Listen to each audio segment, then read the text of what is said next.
Yeah, when it comes to my location, well, y'all already know where I'd be staying. I'd be staying in the woods or on the water, top of a hill or down in a holler.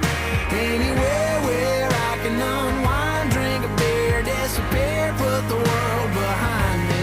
Y'all, I was born in Mississippi. I'm a redneck, I'm a hick, I'm a hippie. So if the sun's in the sky, if the red, white, and blue still flies, if the day ends and why, you know where to find me. The middle of nowhere, the middle of nowhere. Yeah, you know where to find me. The middle of nowhere, the middle of nowhere. Check. I prefer to kick you south of the Mason-Dixon.